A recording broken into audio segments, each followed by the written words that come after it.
একদম মিটাই দিব।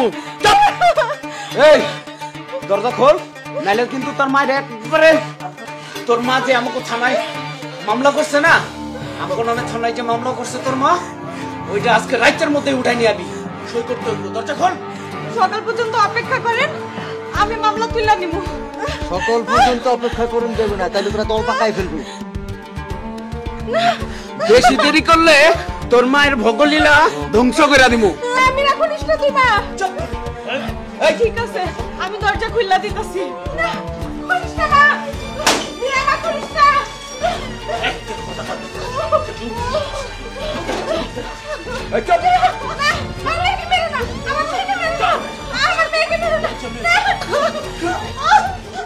মায়ের সামনে মেয়েরে ধরে সে জেলে যায়, তারপর জেল থেকে জামিন হয়ে বাইরে হয়ে আসে।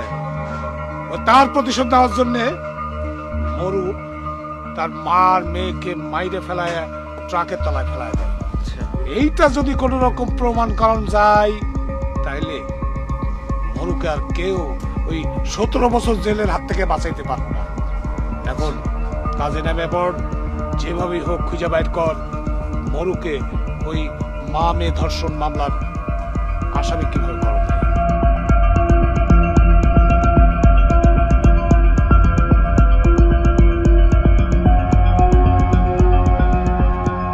নেতা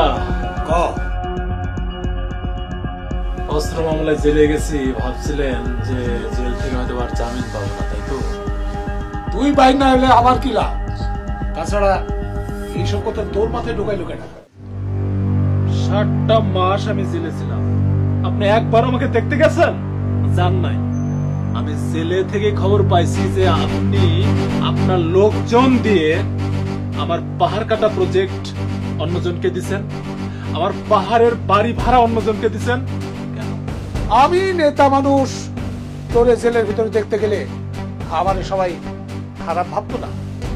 তাছাড়া তুইও নাই, তোর লোকজনও নাই, এইসব কাজ ফাঁকা পড়ে থাকলে সব বেহাত হয়ে যেত না? ও নেতা, আপনি যদি আমাকে জেলখানায় দেখতে যাইতেন লোকজন খারাপ ভাবতো, তাই না? নেতা বানাইছে কে? আমার মতো মরু আপনাকে নেতা বানাইছে।